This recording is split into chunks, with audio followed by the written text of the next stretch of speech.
As you're watching this video today, I want you to ask yourself, within society's constraints, if it's possible to love unconditionally and freely, or if society puts too many restraints and conditions on our ability to love and to love freely. Theorists that we're going to talk about today are going to be Foucault, Bentham, and Durkheim, all of which talked about the constraints that society places on the individual and the harmful effects that that has. And we're going to talk about things related to my song Empty Steps, which just came out.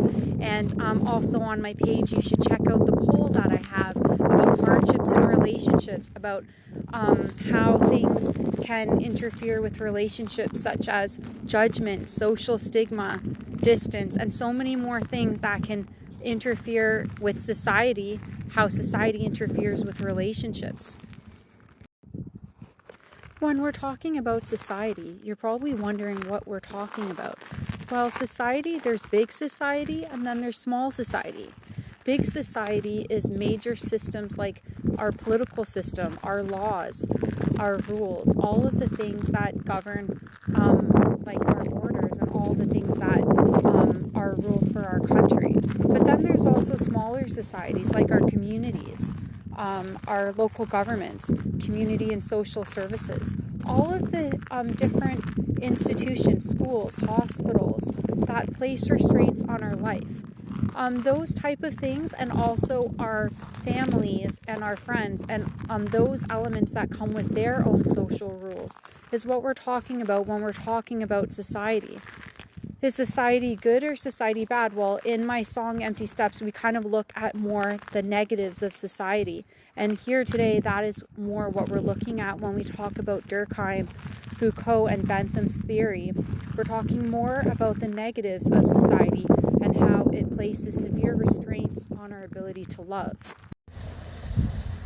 So when we're talking about social theory and Foucault, our main starting point is going to be Bentham and his theory of the panopticon. Foucault's theory of society coincides with Jeremy Bentham's design for prisons, which is the panopticon. And with that, what we're talking about is a design for prisons from the 1700s, late 1700s, where there would be like a circular design for a prison, and the idea that prisoners would be watched from all sides. And in the middle of this design would be a tower, and the tower would be able to see all around the prison. And the idea of that from Bentham is that if there was such a design in place for prisons, that prisoners would feel that they are being watched at all times. And with that, they would exert perhaps greater control over what they're doing in the prison without the guards having to restrict or restrict every one of their movements. Foucault took this in his theory, and he said that that panopticon is very much what society is like with the individual. That society doesn't have to put a rope around your neck and hold you hostage and tell you what to do every minute of your life. But through surveillance, society can exert control over the individual. When we're talking about surveillance from the point of view of Foucault, we're talking about how we are surveilled by the various institutions of society since birth. And actually, the birthing process itself, something that's supposed to be sacred and special for a woman, is actually largely a process that's largely surveilled. And in that, this is where it goes back to our discussion about unconditional love, that starting a family and falling in love and being free to love who you want is actually so much surveilled in society, and that we are surveilled from the time that we were born, when doctors gender children, actually, infants, and try to determine the sex of infants and so on and so forth, and that can have an impact on their lives. And then again in the schools and being told what the steps are to life, like elementary school, high school, college, all of that, like the sequence of how our lives are supposed to play out. And in many times, love is something that gets in the way of that, especially in our capitalist society where the steps are very much education, certain jobs, saving money, and so forth. That love very much gets in the way of that. You might finish a program and then build a connection with someone and then have to go on to your next step. So there's many different scenarios also too, like in families where a parent, for example, the father commits a crime and goes to jail, and it can also be the mother, and then they try to go back to their family. There's so many layers of institutions that are now involved with that family for them to just go back to the way things were before prison happened, before incarceration happened, before crime happened and affected their family, and that family may not be able to be as it once was. And those are many ways in which we're talking about society and Foucault and his theory of Bentham's panopticon and how society surveils our every move. And back to the question of, is love unconditional love without the conditions that society even puts on ourselves, if that type of love is even possible? Now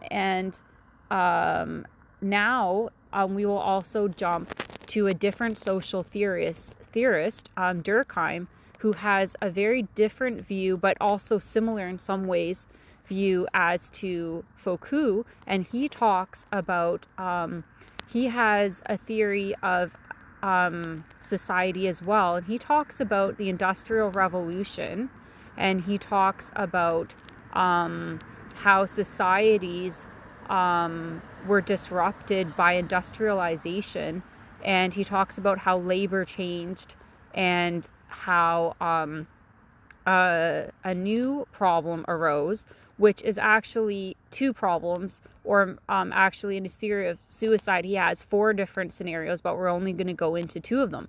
But he talks about a different problem called normlessness and anomie, and these are different states of how you can be affected by society. He actually talks about in his theory of normlessness how industrialization creates basically broke down the rules of farming societies or pre-industrial societies, and how people found themselves displaced and lost, and also how people were alienated from the work that they used to do, and how that work was meaningful, and new work in factories, for example, felt meaningless, and how that leads to different types of suicide. And he had 4 different types of suicide. As the sun is going down, we're going to finish this short film inside, and I want you to take a look around at how beautiful nature is here where I am, and think about how nature is so free, and how society's constraints can even affect nature. Hi everyone, so nice and warm inside now, and finishing our discussion on Durkheim and our discussions about unconditional love in society, and also Durkheim's theories of suicide, and how different ways in which society can become extremely constraining, or actually his theory of normlessness, which is kind of like the opposite, affects love. And that's something that we're going to discuss. As I mentioned, Durkheim discusses 4 different types of suicide, but rather get into all of those, I'm going to talk about 2 kinds that actually connect to our conversation about unconditional love and also society's constraints. And that would be Durkheim's theories of fatalistic suicide and anomic suicide. So fatalistic suicide is a type of suicide that Durkheim discussed, which relates to Bentham's panopticon and Foucault's society, where we are so surveilled and controlled by society that we lack freedom to make our own decisions and feel our future is laid out for us. People in our society serving life in prison, for example, would be people that could be at risk for, according to Durkheim, within his social theory, risk of fatalistic suicide, because when you are that controlled and surveilled by society, you start to see kind of like a dead end to your life, and you're not able to like carry out, like your freedom is so constrained that it's almost like the like things are so predictable that it's like you can't do the things that you'd want to do or carry out your life as you would want to. And according to Durkheim, being in a condition where society is controlling every element of your life to a point where you kind of see an end result or see what you can accomplish as being so constrained, that Durkheim would argue that that is a society that, and he's not just referring to incarceration or things like that. He's actually saying that some societies themselves, probably societies that are having like a dictatorship, or everything is very closely controlled, such as like being in a sweatshop or something like that, where you can't really see an end to that. And in fact, Durkheim would really be talking more about the labor elements of things and how that would affect you. And so people who are, from a love perspective, people who are feeling so confined and constrained by society that their relationship cannot even exist, would be feeling that type of level of social control that Durkheim's talking about with fatalistic suicide. As I mentioned earlier in the video, this idea of a society that is so restrictive and controlling that you can't even choose who you love or choose how you want to live your life, that there's an absolute kind of violence to that. And in my song Empty Steps, there's little inklings of that violence, but it is figurative rather than a direct tale of something I experienced. It's more about the overall emotions that you experience in society, rather than a specific event that I had. So when you look at theories like Durkheim and Foucault and how surveilled we are in society, it's almost like a violence against the individual to be that constrained. I also think that it's horrific that I can actually think of a few couples and individuals that I've met, or even in my own experiences, where I've had to make a choice for myself or a loved one due to an almost blackmail situation. And the type of social violence that I'm discussing, the idea that the more worst case scenarios in Foucault and in Durkheim, like I'm almost suggesting that society exerts an almost violent control from those running institutions, that you are forced to actually self-preserve over choosing your spouse or partner. And that's kind of with our discussion, asking ourselves, is unconditional love something that's possible in our society? And I'm actually kind of answering that from my point of view, which is kind of more like, unconditional love is something that you carry in your heart, but can you live it out? And I'm very much saying in some instances, you would have to almost sacrifice your self-preservation in order to carry out that unconditional love, because social institutions in society are so overbearing and so controlling that you wouldn't be able to do that without some form of self-destruction. And in many cases, society would try to tear the person you love away, or actually tear you yourself away from your loved ones. And some individuals who have tried to fight social services, for example, to stay with their spouse or partner, risk their family being torn apart, having more intense social surveillance, and even loss of freedom. So that's very much kind of what Empty Steps is talking about. And I'm also going to elaborate more into that when I have my songbook come out. Now we will also briefly touch upon Durkheim's more opposite type of suicide, and that would be anomic suicide. And that is where an individual, for example, is uprooted from their social group, such as the traditional farming communities, and they're kind of thrown into an industrial wasteland. Wasteland, or that type of work environment where initially they were coming from an area where they were making crops, and that work was very meaningful, and it was close with their traditions and all of that. And then suddenly, with the Industrial Revolution and all of those things, those people are uprooted from their communities. And that's something you'll have to read more about. And there's different theories that come about at that time. Actually, a lot of philosophical theories, maybe some of them will even be things we touch upon, depending if it comes up with the topics that we're going to discuss in our philosophical discussions. But anomic suicide is very much kind of like an opposite to fatalistic suicide, in that the person, rather than feeling that they are suffocated by society, constrained, and that there is only one kind of future ahead for them, they feel that they have been ripped apart from the norms and values, and that now they're like thrown into this empty sea of normlessness, and also hopelessness. So it's very much an opposite. And I would love for you guys to discuss your points of view about unconditional love and society, and also ask yourselves and seek to answer.